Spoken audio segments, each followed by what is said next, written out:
তো ভিউয়ার্স আপনারা কেমন আছেন বন্ধুগণ। আজকের এই ভিডিওতে আমি আপনাদেরকে দেখাবো আপনারা কিভাবে যে কোনো অ্যান্ড্রয়েড স্মার্টফোনে in display fingerprint lock set করতে পারবেন খুবই সহজে। আজকের এই ভিডিওটি দেখার পর আপনাদের আর কোনো রকম অসুবিধা হবে না। ইন ডিসপ্লে ফিঙ্গারপ্রিন্ট লক আপনারা ডেইলি ব্যবহারও করতে পারবেন এবং সবার সামনে দেখাতেও পারবেন। আপনার কাছে যদি একটি বাজেট ফোন থাকে যে ফোনে ইন ডিসপ্লে ফিঙ্গারপ্রিন্ট লক কোম্পানির তরফ থেকে দেওয়া হয়নি, তো আজকের এই ভিডিও দেখার পর খুবই সহজে ইন ডিসপ্লে ফিঙ্গারপ্রিন্ট লক লাগাতে পারবেন। আমি আপনাদেরকে রেডমি 12 5G এই ফোনটি দিয়ে করে দেখাবো। জি বন্ধুরা, এই ফোনটিতে সাইড মাউন্টেড ফিঙ্গারপ্রিন্ট স্ক্যানার রয়েছে, আপনারা এখানে দেখতে পাচ্ছেন। তো কিছু ফোনে পিছনেও থাকে। তো আপনার কাছে যে ব্র্যান্ডেরই ফোন থাকুক না কেন খুবই সহজে করতে পারবেন ইন ডিসপ্লে ফিঙ্গারপ্রিন্ট লক আপনারা সেট করতে পারবেন। তো আপনারা খুবই সুন্দর একটি অ্যানিমেশনের সাথে এই ফিঙ্গারপ্রিন্ট লকটি ব্যবহার করতে পারবেন। তো ভিডিওতে আগে যাওয়ার আগে আমি আপনাদের একটি ছোট্ট রিকোয়েস্ট করব।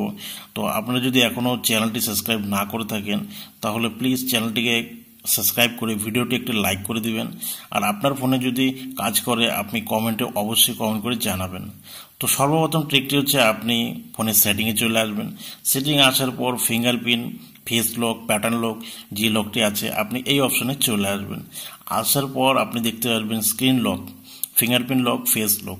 তো এগুলি যদি অন থাকে, আপনারা যদি ব্যবহার করছেন পিন লক, প্যাটার্ন লক, সবার আগে এটি বন্ধ করে দিন।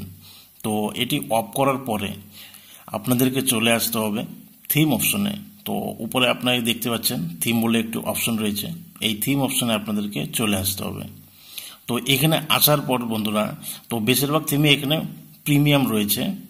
তো এখানে যে থিমটির কথা আমি বলতে চলেছি এই থিমটি এখানে আপনারা সরাসরি পাবেন না। তো কেন পাবেন না সেটা পরে বলছি। তো আপনি এখানে যতই খুঁজেন না কেন ফিঙ্গারপ্রিন্ট লকের এখানে কিছু পাবেন না বাই ডিফল্ট। তো আপনাকে চলে আসতে হবে এই ফোন সেটিংস থেকে বেরোয় আসে আপনাকে সরাসরি গুগল ক্রোম ব্রাউজারে চলে আসতে হবে। যখন আপনি ক্রোম ব্রাউজারে চলে আসবেন, তো আমি আপনাদেরকে যা সার্চ করতে বলবো আপনাদেরকে তাই সার্চ করতে হবে। তো এক সেকেন্ড। তো এখানে আপনারা সার্চ করবেন কুল এক্স ইউআই থিম, বাস এতটুকুই আপনারা সার্চ করবেন, কুল এক্স ইউআই থিম। তো এটি সার্চ করার পরে আপনার সামনে একটি ওয়েবসাইট আসবে। প্রথম ওয়েবসাইটটিতে এন্টার করুন বা ভিজিট করুন। তারপর আপনারা একটু নিচের দিকে চলে আসুন। নিচে আসার পরে আপনারা দেখতে পাবেন অফিসিয়াল থিম স্টোর লিঙ্ক, আরেকটি রয়েছে থার্ড পার্টি ফাইল লিঙ্ক। তো আপনারা অফিসিয়াল থিম স্টোর লিঙ্কে ক্লিক করবেন। আপনার ফোনে ইনস্টল যে থিম অ্যাপটি রয়েছে সেই অ্যাপটিতে রিডাইরেক্ট করে দেবে। তো আমি আরেকবার আপনাকে দেখিয়ে দিচ্ছি। আপনারা যেভাবে লিঙ্কটাকে ক্লিক করবেন, তো লিঙ্কটাকে ক্লিক করার পর আপনারা দেখতে পারবেন এই থিম স্টোরে চলে আসবেন। তারপরে আপনাদেরকে এগুলিকে অফ করতে হবে। তার আগে আপনাদেরকে ডাউনলোড করতে হবে। ছোট্ট একটা ডাউনলোডের বাটন থাকবে, ডাউনলোড করার পর আপনারা কাস্টমাইজ করবেন। আর কাস্টমাইজেশনে আপনারা শুধু লক স্ক্রিনটি রেখে অ্যাপ্লাই করে দেবেন। খুবই সিম্পল। তো লক স্ক্রিনটি রেখে আপনারা যখন এটাকে অ্যাপ্লাই করবেন আপনার কাজ হয়ে গেছে। তো এবার ফোনটি একটু বুট নেবে। তো এটা সেই বুট না। তো ফোনটি একটু লোডিং নেওয়ার পর আপনারা দেখতে পাচ্ছেন ফিঙ্গারপ্রিন্ট লক কিন্তু সেট হয়ে গেছে আর খুবই সুন্দরভাবে কাজ করবে। আপনার ফোনে 200% গ্যারান্টি সহকারে বলছে কাজ করবে।